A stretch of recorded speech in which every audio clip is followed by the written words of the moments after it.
and we have to really escalate the noise we make so that we'll be heard.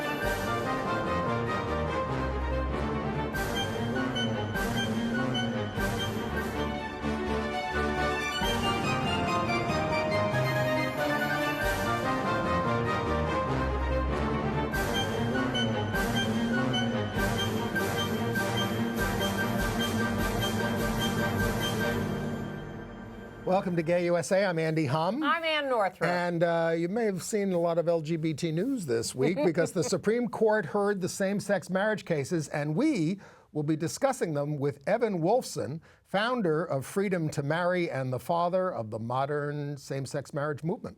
And that was only one thing that happened this week.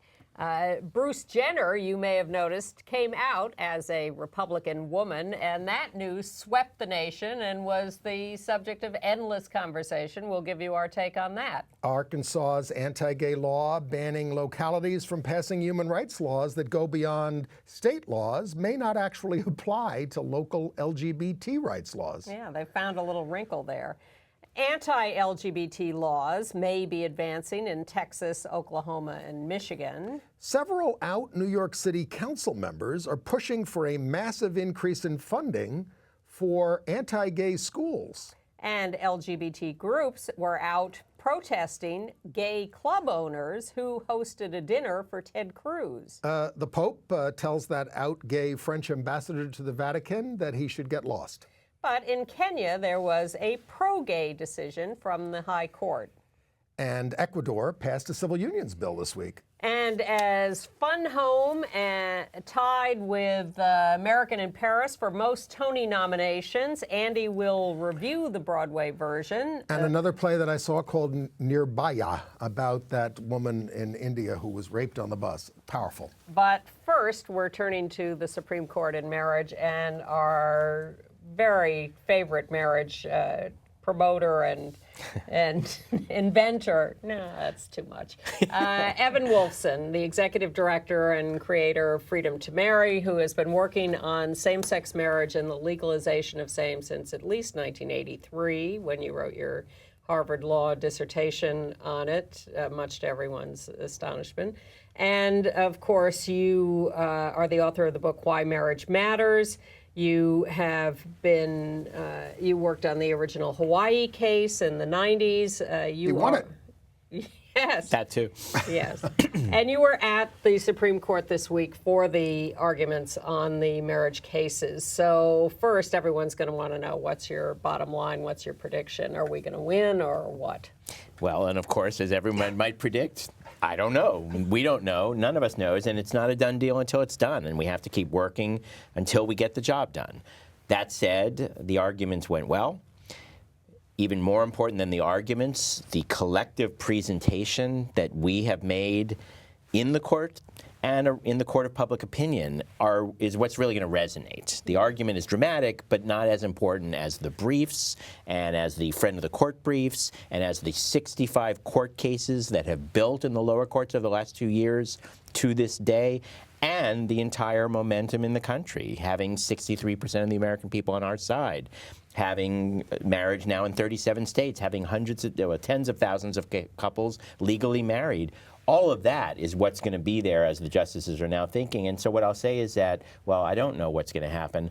I'm very, very hopeful. And yet Kennedy, Justice Anthony Kennedy, who has been the swing vote and the author of the previous pro-LGBT decisions, seemed in this maybe meaningful, maybe meaningless argument phase to be expressing some angst about making the decision in our favor on the grounds that this was some big historic shift. And that it was too fast, and that invoked the whole idea that marriage has been the same for millennia, which it wasn't. To which I like to say, the United States of America was not envisioned millennia ago either. Right. Anyway, or airplanes or anything. So you were sitting there in the court, and when you heard these initial kinds of questions coming from Kennedy, what were you feeling, and what did you think?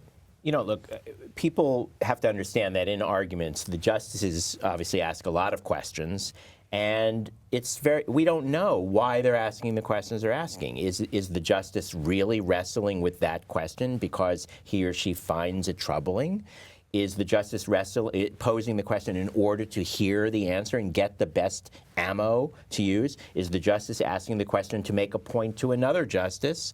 Or is the justice really actually just sort of playing with the attorneys and using the time to air things and so on that will never matter again? And it's very hard to know which of these things are true. And of course, when it's a question that comes and it's from a justice you're hoping you have, and it sounds like a troublesome question, you worry.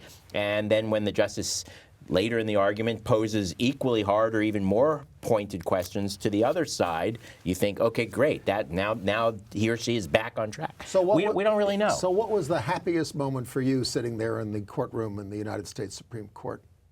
Well, I have to say, I mean, really the happiest moment was the fact that we as a movement, after 40+ years of working on this and having moved the entire country and brought the freedom to marry to 70% of Americans who now live in a freedom to marry state, and having the entire expectation being that we're likely to win being there, was my favorite moment. I mean, just the fact that we were there where we were with everything we have going for us, with everything we've built for, with all the hopes and expectations, with the fact of marriage being real when 10 minutes ago people thought it was never going to happen. I mean, that's the happiest moment.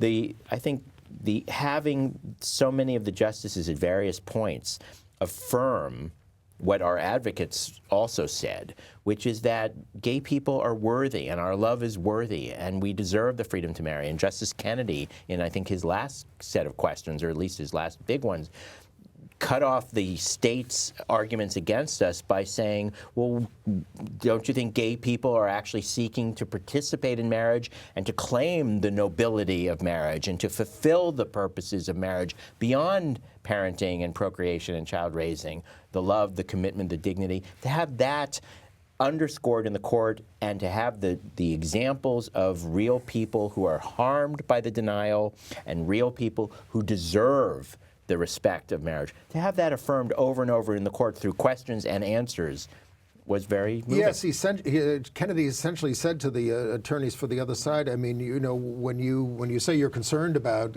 gay parents and that they're worthy and all these kinds of things, your arguments are cutting against your case. Right. Well, the state's argument, the state's core argument was basically absurd. I mean, their argument is basically that we are entitled to exclude gay people from marriage because we want to promote biological connection between parent and child over other connections, that the biological parents and biological children to those parents somehow are worthy of more exaltation, and the procreation is something that we want to promote, and we want to promote it within marriage, so we have to exclude gay people. Well, actually, and of course, the problem with that is, number one, they can't really be serious about what they say are their goals.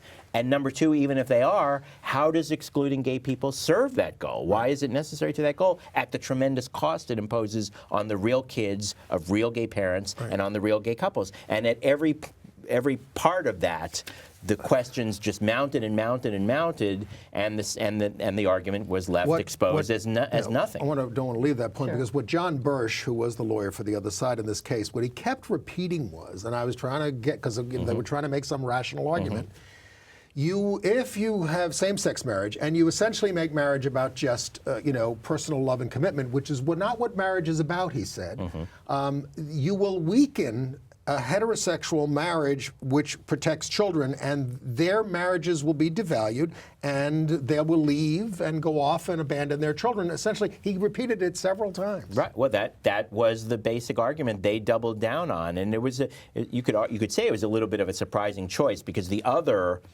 equally invalid argument they could have really emphasized it without getting into the same kind of trouble would have been the argument that Judge Sutton of the Sixth Circuit mostly relied on, which was essentially the who should get to decide this argument, that shouldn't we defer to the voters, shouldn't we allow the democratic process to work out, and so on. And even though there's a very clear and good answer to that, i.e. the United States doesn't put everything up to a vote, and the voters aren't supposed to be voting on freedom of speech or freedom of religion or the freedom to marry, it is an argument that has resonance and doesn't seem as patently untrue as the argument that he really doubled down on, which is this argument around procreation and biology and so on. I mean, the other argument that people tend to fall for is this states' rights argument.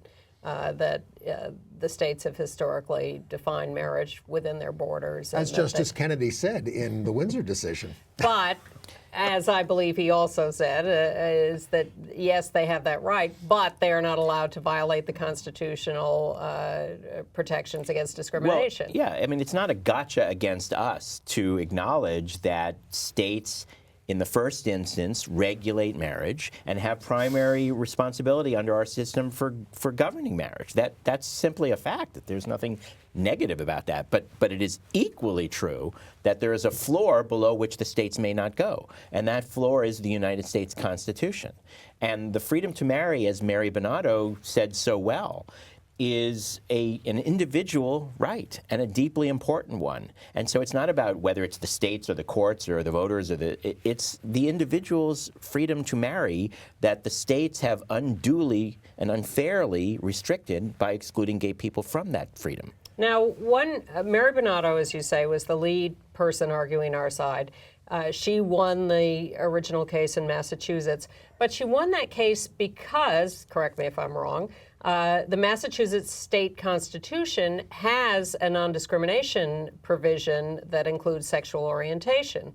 And they have a law, I think. A law. I think it's in the Constitution there. But I'll correct you when you finish. Thank you. But the U.S. Constitution or laws do not have a federal sexual orientation non-discrimination. Right. Yeah. So that's not correct. What Massachusetts has, as every state has, is some version or another of an equal protection clause. Yes. I don't think sexual orientation is expressly identified in the state constitution. It's the general guarantee of equal protection. And Mary invoked that, as she also invoked the freedom to marry. And of course, the United States Constitution also has an equal protection clause and also guarantees the freedom to marry. And so in that sense, they're very similar. Anne got confused because the lead judge was from South Africa, and they do have it in the Constitution. Yes, although later. Yes, that came I later. know. Right. All right. So. Well, the provision was there before, but the execution of it, the enforcement of it to guarantee the freedom to marry came later. Yes. People are wondering about Justice Roberts. They have this sort of romantic notion going in that, he's going to vote with us. What coming out of it do you think about that? Yeah, well, again, with the giant caveat that what do I know? Look, there were questions he asked, which either mean something or don't, that could give you hope that maybe he's looking to find a pathway. And there were many questions he asked that, if they mean what they looked like they meant, would suggest he doesn't plan to vote with us. And do you see him strong-arming Kennedy, for instance, into a compromise in order to get his vote? No. I don't think that's how it works. I don't think that's what is likely to happen here. I think, knock on wood, assuming everything is what we hope it is, Justice Kennedy, as you rightly said, has written the 3 towering precedents in favor of lesbian and gay civil rights, and has built a whole jurisprudence on this and is acclaimed for it. And he channeled it at various points during the argument yesterday. I think it highly unlikely that he's going to be brokered. I don't know what Chief Justice Roberts would have to broker with. But one of the things we were really holding out for in this case is, what are the grounds that they are going to rule on? So perhaps and we're heightened hopeful. scrutiny, rational basis, all of that. Yeah. So first of all, to be clear, a win is a win is a win. Right. And to win the freedom to marry, no matter what their rationale, is an epic achievement of this movement that will dramatically make many people's lives better, and will continue to further the engine of transformation that the marriage conversation has already been in transforming non-gay people's understanding of who we are and advancing legal protections on a host of fronts apart from marriage, in addition to marriage. Right. So a win is a win is a win, and no matter what they do, I think it is our movement's job and opportunity, and I would also say legal academics and others who want to help, to spin up, not down, and to elevate, not minimize. So no matter what the rationale they put forward, we should take the win and harness it to the work of continuing the advance. That said, there are several different ways, and they also can be combined, that the court can rule. The court can rule strictly on the freedom to marry itself. The court can say the freedom to marry is precious and important and guaranteed by the Constitution. To be denied it is to be denied something deeply important. You win. The court could approach it as an equal protection matter. So that would be a liberty ruling. The court could do liberty. The court could do equality. The court could, under the Equal Protection Clause, say that to be denying this constitutional right to a group of people because of who they are without sufficient justification, that's a violation of the guarantee of treating people equally unless there's a sufficient justification. That would be an equal protection ruling. And then there are variations. They could rule that there's simply that we're going to analyze this under the lowest possible standard. We're just going to look for, is there any tenable justification that meets sort of the lowest level of review? And they could say there's no justification whatsoever. The state's argument is so irrational, so unconnected, that it doesn't even meet the lowest level. Or, as you noted, they could apply some form or another of a heightened scrutiny. They could say sexual orientation discrimination is presumptively unconstitutional, and the state has to meet a higher burden. And they have to show, and they could call it heightened scrutiny, they could, whatever they articulate. And that would put us in very good shape for subsequent Right, issues. and then that kind of ruling, exactly, would be a tool that we would be able to use not only with regard to marriage, important as that is, but with regard to other forms of sexual orientation discrimination as they play out. And then there was what I think many people were surprised by, a question coming from Justice Roberts saying, well, isn't this just sex discrimination? He can marry a woman, but he can't marry a man. Exactly, and that is a third possible or in combination kind of ruling they could make. And there are pros and cons depending on how you think we can use one or the other and how it will build to the next thing that you could articulate with each of those three. And there are plenty of pundits and academics who are out there going to do that. The way I prefer to treat any victory is to, as I said earlier, apply it up.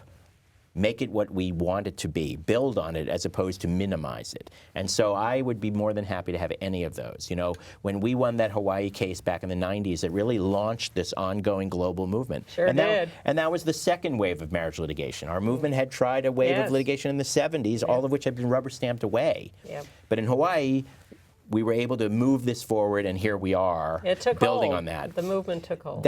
In that case, all three of the arguments that I just ticked off, the liberty argument, the freedom to marry argument, the equal protection, that this is a discrimination based on sexual orientation argument, and that this is a discrimination based on sex, all of those were there. The court rejected, in that particular case, the freedom to marry argument, which we've now won in many other courts. Right. The court said we're just not going to address the question of sexual orientation discrimination because we're going to consider this because we do see this as a form of sex discrimination. Now, but different courts have gone in different directions in different ways with all of these. Well, but a lot of courts have ruled for us at this point. That's and a right. lot of people are getting married because of it in places like Utah and South Carolina. And this is what Arthur Leonard, our other legal friend, brought up. He said, we can pick over the arguments and say what's going on, but this Supreme Court allowed all these marriages to go forward, would not issue stays, and that seems to be the clearest indication that they want to move on this. We have won in the last less than 2 years 65 state and federal rulings. State Supreme Courts, state courts, federal trial courts, federal appellate courts, judges appointed by Republican as well as Democratic governors and presidents. 14 out of the 19 Republican-appointed federal judges have ruled in our favor. And out of those 65 cases, some have been on freedom to marry, some have been on equal protection, some have had concurrences based on the sex discrimination. All of that's been in there. And your point is exact, and Art Leonard's point is exactly right, that one of the things that indicates that the court has grown comfortable with the fact that this question is moving forward and that they're going to have to rule on it, and the right answer is for us, has been that they've left those rulings standing. And as a result, we've picked up more states, and more couples have gotten married, and businesses have adjusted their policies, and the American people have embraced it. In every single one of those states, in every state where we've won the freedom to marry, including ruby red Utah and Oklahoma and so on, support for the freedom to marry has gone up, according to polling by the Williams Institute because the sky didn't fall. Because the sky didn't fall, and because people see the real stories and the real families, and they accept it. Okay. And all of that is true. Nonetheless, there remains this little cabal of outliers who are tearing their hair out and screaming and yelling and going along with this only, being dragged down the road. And they are not giving up. And I agree that they are shrinking. I agree they're not having much effect. But they pose some real obstacles to real people around the country. And I want your read on the crazy legislators who are trying to impeach judges or stop public funding going to marriages, or little do they know we can get ordained online. You're an activist. You're not just here to analyze the Supreme Court arguments. That's good. Tell us right. tell us what's going on with all that. Yeah, well, first of all, you're totally right. There are, except for the cabal word. I don't know that it's cabal. Please. Yeah. You don't think they're all meeting in a room and doing this? They are. If they are, their room has gotten a little smaller. Yes. But look, not everybody is happy. Not everybody loves it. And there are die-hard opponents, and there are people who will go to their grave against us. There's no question about it. But the number of them is smaller. The majority of the American people now support the freedom to marry. The majority of Republicans under age 50 support the freedom to marry. A majority of young millennial evangelicals support the freedom to marry. So we have majority support now in every region of the country, including the South. Yeah. So it takes time. It will not be smooth. It will not be overnight. It will not be everyone. It will not be unanimous. And there will be demagogues, and there will be pockets of opposition and foot-dragging. Absolutely. That is true. But if you look at what followed Loving versus Virginia, when we ended race restrictions on marriage, in a very hotly contested time, as it remains on the fault line of race. 1970? 67. 67? 67. Okay. And by the way, at that point, when the court did the right thing on race discrimination, as we hope they will now do the right thing on sex discrimination in marriage, 70% of the American people were against interracial marriage. New Yorkers were against it. We have moved public opinion where we're now 63% in favor. So in an even more contested, even hotter fought, and even worse climate, if you want to look at it that way, when the court did the right thing there was no resistance. People followed the law. They didn't love it. It wasn't until 1992 that polls showed support for interracial marriage. But the decision makers, the elected officials, and the law changed, and people followed it, and it had its cultural effect. We're ahead of the game on that regard. And I don't actually think, with regard to the freedom to marry, that when and if and when the Supreme Court speaks with the clarity it needs to speak with and rules in our favor, as we hope it will in June, the country will follow the law, and so will recalcitrants. Now, all of that said, Yes. there is another front out there that we absolutely are fighting on and need to keep fighting on, and that is not with regard just to marriage, but more broadly with regard to defending civil rights generally and non-discrimination generally. There is absolutely a cabal and an effort, and it's got some wind in its sails on the part of the right wing, those who oppose not just gay people's freedom to marry or gay people's right to participate in general in society, but also women's empowerment and access to health care and choice. They have a whole long agenda. Voting for black people? Yes, exactly right. And these opponents of civil rights more broadly, are using the very familiar tactic of wrapping their effort to subvert non-discrimination in the banner of religion as a way of carving out protections. That is a serious fault line, and that is definitely something we have to fight about. It's not about marriage per se, but it is about non-discrimination and civil rights, and it is absolutely something our movement needs to keep fighting on. They're still fighting the Civil War. So can we have time to go back a little bit? Yes, we have a couple of minutes. A couple of minutes. So when you took on when you wrote your paper, when you took on the Hawaii case, which you won in 1995? The trial was 96. 96. And it was first our non-gay co-counsel, Dan Foley, my non-gay co-counsel, Dan Foley, who first won the ruling in the Hawaii Supreme Court, and I, as co-counsel with Dan, won the world's first ever ruling saying we should have the freedom to marry in 1996. Tons happened since then. Congress immediately passed DOMA. States passed constitutional amendments against it. There's been this whole fight. At that time, how did you see this playing out? Did it play out the way you expected, or what? In the biggest way, yes, it played out the way I expected. In the broadest sense, I mean, I always believed that we were going to be able to win the freedom to marry. I wrote about it in 1983. I talked about why we needed to fight for the freedom to marry. I said that fighting for the freedom to marry was not only important because marriage is important, but because it would be claiming a vocabulary of love and commitment and inclusion and connectedness that would transform non-gay people's understanding about who we are in a way that would enable us not only to win marriage, but to participate more fully and win everything. Right. And that was what I believed in 1980, and I've always believed that, and I always believed we could do it. So I've been mostly right about what would happen, but I've been wrong about when it would happen. Because, you know, even though I would, as you well remember, I was going around the country saying marriage is coming, marriage was coming. They used to call me the Paul Revere of marriage. And I would harangue anybody who would listen and talk about this. And in all of those talks, I would say this isn't going to happen overnight. It's not going to be easy. We're going to have to change hearts and minds. It's not just about filing a brief. But when you're younger, your idea of longer is shorter.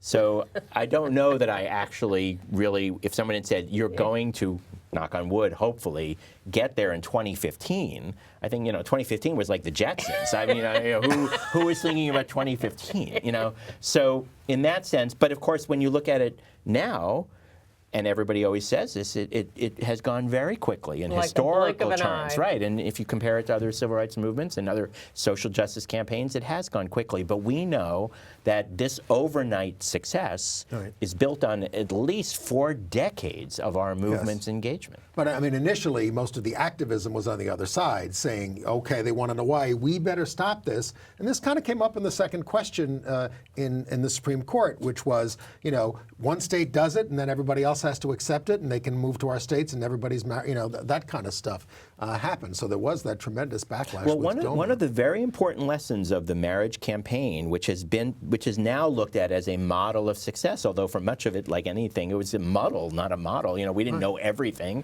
but we had some things right, and we stuck with them, and it worked.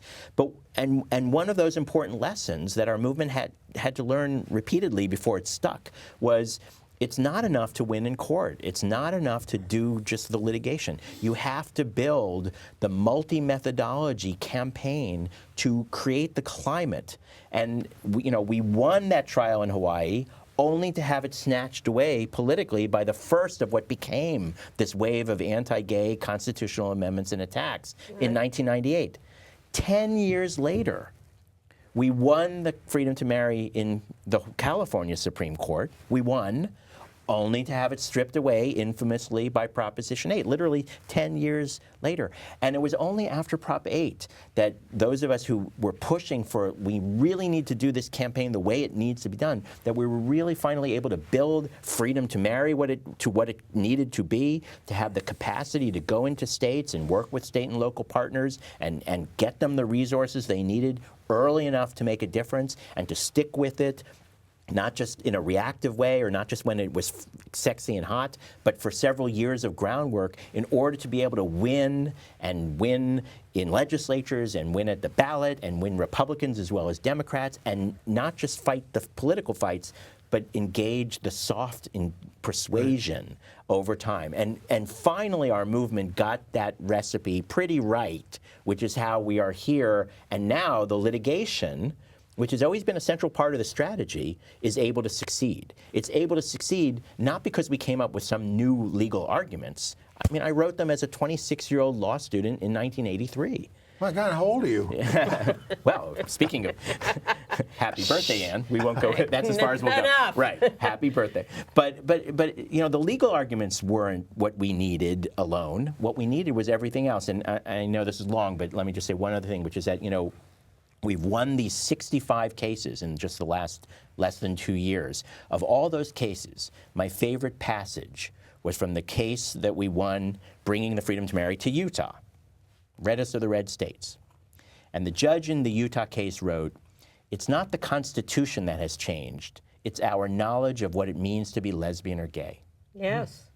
That's what our movement did. It got the American people, and now the judges, to be willing to see what was always there, the command of the Constitution, and how it applies to us as real people. And we are running over, but you had a reception Monday night before the Supreme Court arguments. You had an unbelievable collection of all the plaintiffs going back to The Colorado 70s, and in the 70s. Just astonishing. And to me, the lesson of all of this for all these years has been the mandate from the grassroots up. If the plaintiffs weren't there, if the people demanding this weren't there, if our communities had not had the vision and the urgent need for this, it couldn't have been And the courage accomplished. to tell their stories and to speak up.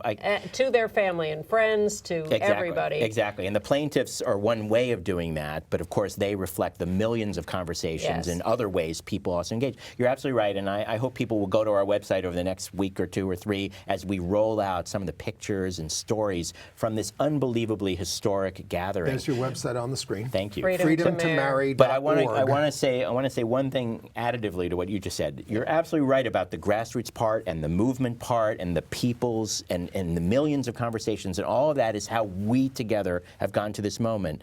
But it wasn't only that. No. In addition to the grassroots piece, there was the strategy. And there was the sticking with it, and there was the building the campaign, and there was the working together with some discipline and sacrifice and focus. It wasn't just random everything. No. Please. But it's the two together that have made our movement successful. Yes. And we have to honor both. Yes, absolutely. And we honor we you. honor you. That's what I meant. Now, thank you very much. Thank you, Evan. Thank you for coming to give our And congratulations. audience. We've come a long way. Thanks. We Yes, certainly we've have. been on Now, this. fingers crossed. Okay, well, well. we'll see what happens Thank in a you. couple Come of back and months. see us. Yeah. Okay, fair enough. Thank you. Especially Take when care. you're Yes. all this is over. Thank you. Thank Happy you, birthday. Evan. Thank you. Bye. Woo! Well, it's been quite a week with that, and That was really, terrific. Thank you to Evan. Thank you for many, many, many years of work on this, and for coming here to talk to us And I hope about for it. those of you who are tired about hearing about the marriage issue, you now see how it affects a lot of other issues here as well. Exactly. But we have a couple of other marriage notes. Yeah, go ahead. Well, Oklahoma, the Senate thank you. there Good to sent a see bill you. to the governor saying people authorized to do marriages can refuse on religious grounds. Yeah, and then we'll get ordained and we'll do them. More importantly, I think the governor of Arizona, Doug Ducey, has angrily revoked a state rule barring married same-sex couples from adopting. Even after same-sex marriage became legal in Arizona, some official decided at some point, yeah, they can get married, but they can't adopt. And he said, what the hell? And the minute he heard about that, he revoked that and said, don't be ridiculous. And in Texas, a bill to ban public funds to recognize or license same-sex marriages passed committee and is going to the full House. Shannon Minter from the National Center for Lesbian Rights said this is unconstitutional. It will not pass muster. So there are... Oh, and should we show the picture of the ex parte communication that Justice Scalia engaged in with Mike Signorilli before the arguments? Mike Signorilli was at the White House Correspondents' Dinner. There he is with the execrable Scalia, and apparently they talked about the thing a little bit, didn't Mike they? tried to lobby him on the marriage cases. I don't know that he will have succeeded, but it's a priceless kind of moment. And did we show the picture of our lawyers in the case? We should, if we haven't. Mary Bonato on the left there, the lead lawyer, and... Douglas? Yes. Well, he got We a got very his long, complicated last name. Hallward... What is his last name? I do have it here. He has a hyphenated last name. He does have a Andy long will last dig it name. out, I and will. we will we'll tell Douglas Hallward Dreimeyer. There we That's go. his name, but he's argued a lot of cases before the Supreme Yes. Court, and he did argue question 2 for us. Which, They both did a great job. and you can listen to these things online. Just Google Yes. it. Go to the Supreme Court. You can listen to the arguments. You can read the transcripts. It's fascinating. Yeah. 2.5 hours, and Maggie Gallagher calls it the collapse of civilization. How about that, Bruce Jenner? You want to hold off? Well, no, I do want to get to Bruce Jenner, so I think we've done enough on this. Let's move on. Bruce Jenner was, I talked to a lot of people beforehand who said, publicity stunt, I'm not watching that. I watched That's it. ridiculous. I certainly watched it, and 17 million people watched it, which was almost 3 times the normal audience for that ABC time slot on a Friday night. I thought it was terrific, and I thought the program held the 2 hours, which I rarely say about anything. I thought that it was fascinating to me, and I thought completely genius that he was interviewed in the midst of his transition, that he didn't wait until he had fully transitioned to Wants do it. to still be called he for the moment. For the moment, because he's in transition. And to talk to him at that moment, to let people into this story at the moment when he is still figuring it all out and figuring out who he is and how he's going to be perceived, I thought was genius. And the revelatory things to me were he's been struggling with this since he was 10. Cross-dressing as a child, secretly running out into the, when he could. All his life, going out in public, passing, cross-dressing, and taking hormones for 5 years in the mid-'80s, and then not being willing to take the final step and pulling back. It was all absolutely compelling and He fascinating. also has come out as a Republican, and That didn't surprise we'll me. see how long that identity holds. Rich athletes are often Republicans. And he is a transgender. He certainly would describe himself as a transgender woman who is sexually attracted to women. At the moment. Which, well, all right. I mean, usually eroticism doesn't change with these things, but Well, we who just knows? don't know, and he knows? doesn't know, and he is still in the process of figuring out a lot of stuff. But I thought he was, people have described him as brave and courageous, and I thought he was, and I thought he was thoughtful, and he wasn't always likable in the interview, I thought. No. But he It was real. It was definitely real, and the most charming moment is when he said, about the Kardashian shows. We've done over 400 shows, and the only real story was the one I It's true. wasn't telling. Well, this ABC thing was produced by my old friend David Sloan and hosted by your old boss, Diane Sawyer. Exactly. And I thought they did a really, really good job, and I think what they did was make the subject serious. Yes. And almost every commentary I've seen or heard about it has been people taking it seriously, and that is such a tremendous gift to the world to have this open, serious conversation. Now he's got the reality show series coming up in a couple of months. And again, people are saying, this was enough. Why does he have to do that? That'll cheapen it. Come on, you just saw that it could be treated seriously. Why are you casting aspersions on that? Right. Give And it a chance. He's got the support of almost everybody in his family, too, which is nice. Yes, exactly. His kids, who he was most nervous about. And Kanye. Yeah. Oh, yeah, Kanye was very good. He said Kanye was the best. Yeah, Kanye taught the family how to understand it. Yeah. All right, so thank you to Bruce Jenner. We appreciate your willingness to do this. Okay. All right, other news. Well, Minnesota, the House there passed a bill to repeal trans-inclusive policies in Minneapolis and St. Paul schools about the use of facilities and to stop new ones from being this inclusive. Hate to see it coming out of Minnesota. I thought it was a progressive state.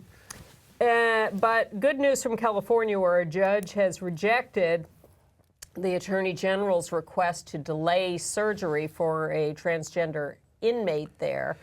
No understanding really of why the Attorney General wanted the delay, but she's been rejected and the surgery has been ordered. And staying on trans news, Florida ended the session without passing this terrible trans bathroom bill, which says that if somebody goes into a bathroom doesn't line up with their genitals, basically, they can be fined. The U.S. Office of Personnel Management, the federal government's personnel office, has told insurance companies to tell government employees what transgender, excuse me, medical coverage they will offer, but it's not mandating particular coverage until the fall. Excuse me. Okay, take a break. I'll talk about what's going on in Arkansas because I think it's terrific. Governor Asa Hutchinson, no particular friend of ours, but because he did sign a bill that says localities in the state cannot go in their civil rights laws beyond what the state of Arkansas does. It was seen as aimed at us. But then the city attorney in Little Rock said, wait a minute, we have an anti-bullying law protecting LGBT, and therefore we do cover the state, no, excuse me, the state does. And if the state has a bill with LGBT in it, then we can have local LGBT rights laws. And then the governor says, that's very interesting and compelling. So maybe we're going to go along with that. We should look for a similar wrinkle in a Tennessee state law so we can get rid of their similar prohibition. Okay. In New Orleans, an LGBT youth agency, Breakout, has erected a billboard saying 10 transgender women have been murdered so far in 2015. Black trans lives matter. I have a picture of that. I believe we have a picture. I didn't put that on the list, but I think it should be there. Up there. There it is. Yeah. There it is. The violence against trans women, even Bruce Jenner mentioned it, has become more paid attention to, although it hasn't stopped the murders. Well, after what's going on in Baltimore this week, it's all black lives need to matter as well. Exactly. You can see it's terrible. And there's another story of violence from here in New York City, in Queens. A mentally disturbed Marine, 30 years old, was in a bar arguing with a regular patron, a gay man, 72. They got in an argument about the philosophy of sexuality or whatever. The Marine pulls out a gun and shoots at the gay guy, and it turned into this whole big fracas, and the cops came along and shot dead the Marine. As a gay person, I get kind of upset when the government wants to give money to churches in various ways, and that's what's happening in New York City. 4 of the gay council members, anti-gay churches, anti-gay schools, and 4 gay council members are really pushing for big bucks for these anti-gay schools. So that they can have security officers. And they're saying it's a public safety thing. And of course, if there was a threat to the school, I'd say, of course, assign police officers there. But these would be free security officers that they would get. So Jimmy Van Bramer and Carlos Menchaca and Richie Torres and Corey Johnson are supporting this. Thank goodness it's opposed by Rosie Mendez and Danny Drum, who are also gay. We don't give money to the government money to the Boy Scouts because they discriminate. Why should these schools get any of our tax money if they're going to be discriminatory and hateful? They're private schools. It's their job to hire the security. A nice little school story, though, out of Las Vegas, where at Desert Oasis High School, a straight guy asked his gay best friend to be his date for the prom. It's a sweet thing. Very cute, yes. Sweet thing. In Oregon, Sweet Cakes by Melissa was fined $135,000 for denying service to a lesbian couple. And GoFundMe, they tried to raise money, and they did raise over $90,000. And then GoFundMe canceled it and said, we don't allow fundraisers for people violating the law. The owners called this Satan's work to stop them. Satan's work.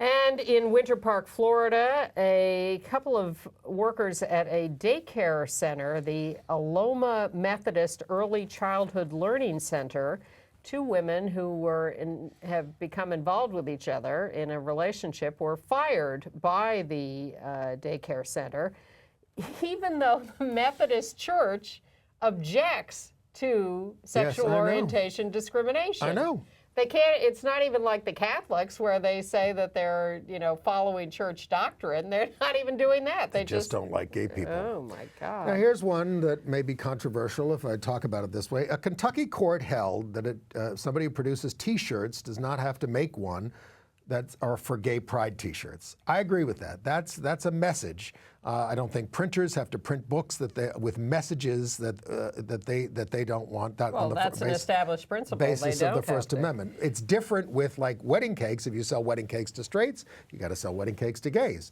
But Well, a little part of me, I believe businesses, public accommodations, can't discriminate. But if a printing company in Kentucky does not have to print a message they disagree with, a little part of me wonders why a wedding cake is different. we will have to work all this out. We should have asked Evan. Yes. I meant to ask Evan, actually. But on the subject of these discrimination situations and laws, Tim Gill, the Colorado computer philanthropist, runs an annual conference of major donors from the gay community.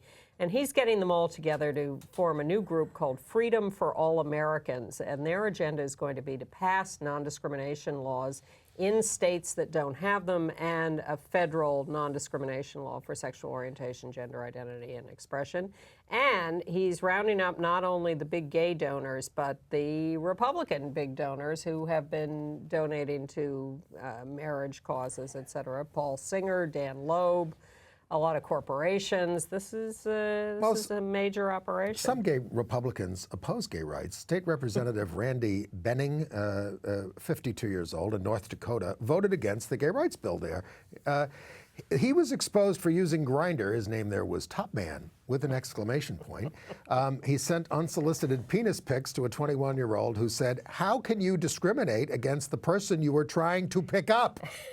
That was the quote. He said he might have voted for that bill if it didn't include protections for people perceived to be gay, which is stupid. My point is that he has been perceived to be gay by being on Grindr. And North Carolina killed their religious freedom bill, which is good. Yeah, but in other rich gay donor news, we have the New York situation with Maddie Wiederpass and Ian Reisner, Yes, Reisner. who are former partners, but personally now just business We partners. got a picture of Maddie and his friend, His Ted new Cruz. best friend, Ted Cruz. This Maddie on the right there made this his Facebook page, homepage photo, a picture with Ted Cruz. And they had no idea how bad Ted Cruz was. This is a lie on gay stuff. So they hosted a dinner for him at their fancy apartment, and all hell broke loose. They said they just invited him over to talk about Israel, and they are Republicans, and they're big supporters of Israel. And but we lobbied him on gay marriage. You can't lobby Ted Cruz. and Ted at our house said that if he had a gay daughter, he'd be fine with that. And then Ted Cruz went back to the Senate the next day and introduced 2 bills to try to undercut any marriage decision at the Supreme Court. And then Ted Cruz went to Iowa for a big Republican presidential candidates get-together, and all the conservative Republicans got mad at him for hanging out with the gays. And, some people are defending, we should talk to our enemies. I believe in meeting with our enemies. I don't believe in welcoming them to dinner. And these guys are very disingenuous. Very. Because they have also had fundraisers for Senator Ron Johnson, a totally anti-gay Republican from Wisconsin, and other anti-gay. So when you look, and part of the reason we're so upset is they run gay businesses. They run the Out Hotel, where we demonstrated on Monday with 130 people, XL Nightclub, all the commercial venues on Fire Island, I think, except the grocery store. They've just bought up all the Fire Island properties. All the tea dances, you will be giving your money to people who are turning around and giving it to Ted Cruz. So, I'd say boycott the businesses. Well, I certainly think it's something to consider. And unless they and congratulations to Broadway Cares, which immediately stepped up and canceled an event at their hotel. And the New York City Gay Men's Chorus.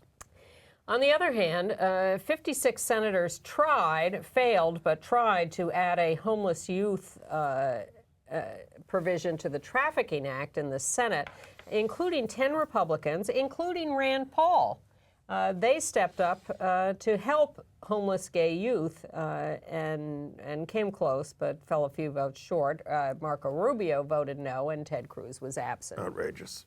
Yeah. International news? Yeah. Also, I was sad to see that basketball players Brittany Griner and her fiance Glory Johnson were arrested in a domestic violence case. Sad. okay. Yeah, international news. So Pope Francis, first of all, he made a big statement about equal pay for equal work for women this week, which is interesting since he can't hold the top job in his church. But then he met with France's out gay ambassador to the Vatican, and he personally rejected him because he is gay. But France so far is not backing down and saying, hey, come on, who am I to judge? In Buenos Aires, Argentina, permission has been given to two moms and a dad who's their friend to all be on the birth certificate for a 1-year-old.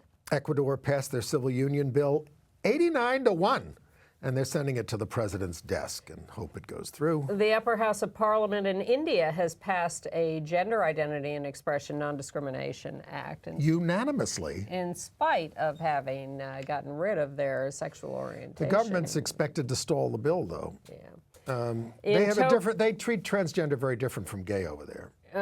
Yes. Of the, yes, the sort of third sex. The hijra, Yeah. In Tokyo, thousands showed up to march for LGBT rights and marriage. There were corporate booths and marchers. It was quite a spectacle. A breakthrough in Africa. The High Court in Kenya ruled that overseeing NGOs can't bar an LGBT group from formally organizing.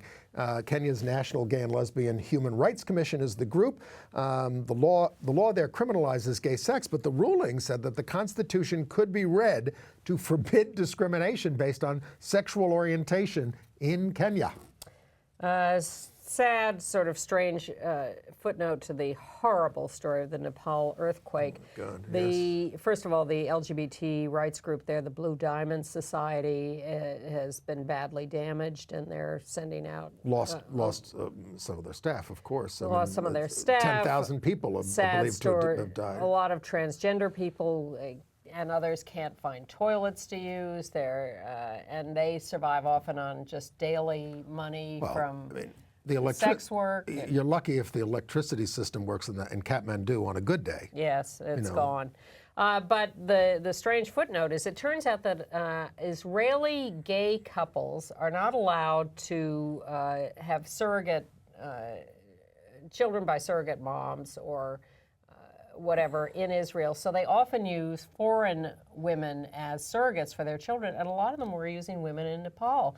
And Israel has done an airlift of mothers and babies. I was happy to see they've taken the mothers out too, to get them to Israel. These are the children of Israeli dads. Right. And in Uruguay, there's a cute picture of a male cop who was the first to come out as marrying his boyfriend. I think we have a picture of them. There they are. The cop is on the right. Congratulations to them. AIDS news? Well, the big story is that Governor Cuomo of New York, after refusing to release his blueprint to end AIDS, made a quick turnaround and was releasing it today as we tape.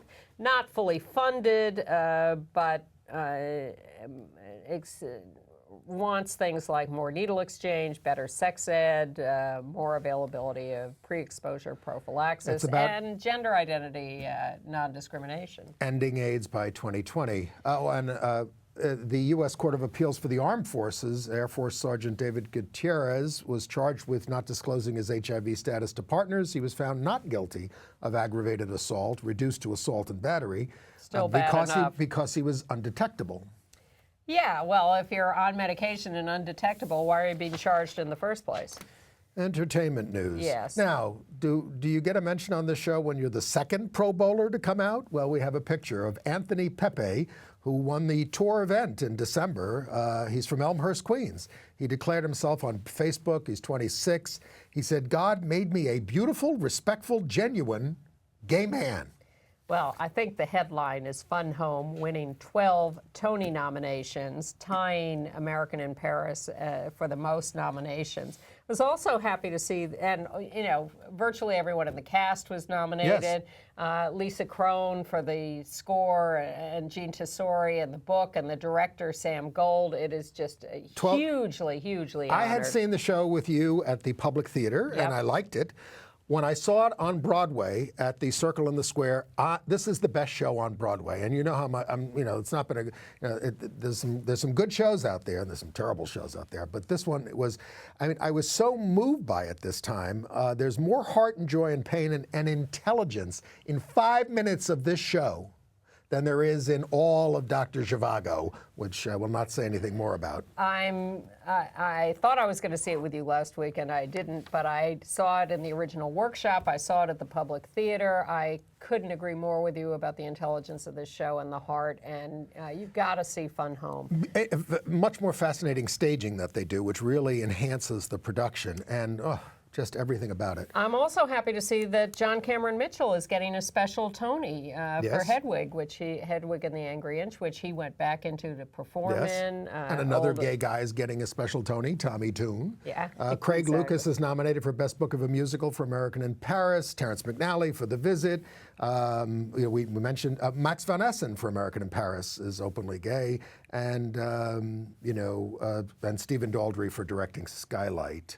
I also saw a play called Near Baya at the Culture Project. Now, this play is based on the woman in India who was raped on the bus that sparked the whole movement against sexual violence in India. And they have 6 other women, acting this out. This is directed and written by Yael Farber.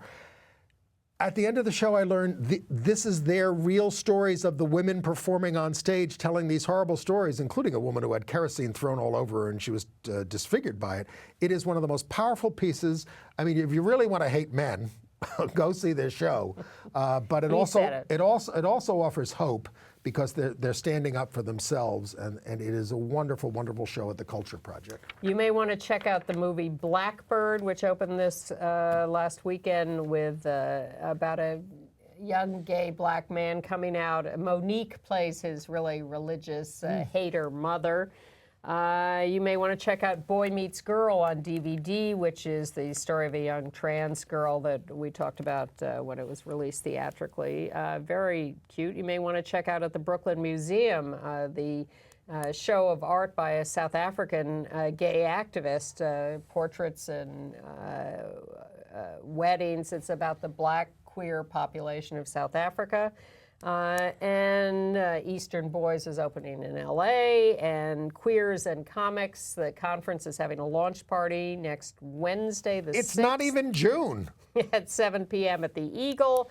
And good news, the gay games and the out games may re-merge. They split apart a few years ago over contractual problems, but they may be coming back. It's like Elizabeth Taylor and Richard Burton. Are we? I think we're done. Are we done? I'm not Control recommending room? Airline Highway. I did not appreciate it, which is my new way of saying I don't like things. Okay. I did not appreciate it. Are we out? No, we've got 30 seconds left. So who do you think won the Supreme Court case? You know, when people were going into it saying, oh, this is easy, we got this, we're winning, no problem, I said, well, I don't know, it could go any way with these guys. But I feel hopeful, and I feel hopeful after really thinking about the fact that they didn't allow the stays, and it would be too chaotic to go against us. My right-wing brother used to always say, well, this is going to cause chaos, this state-by-state thing with same-sex marriage. And, of course, you'd cause chaos now if you didn't do it through the right thing now court. I know, so please do the right thing. Fingers and toes crossed. Right. I think we're in good shape. We'll know in 2 months. At least, but by the end of June, sometimes early July, if they're being, withholding. We'll see you next week, however. Thanks. Bye-bye. Thanks.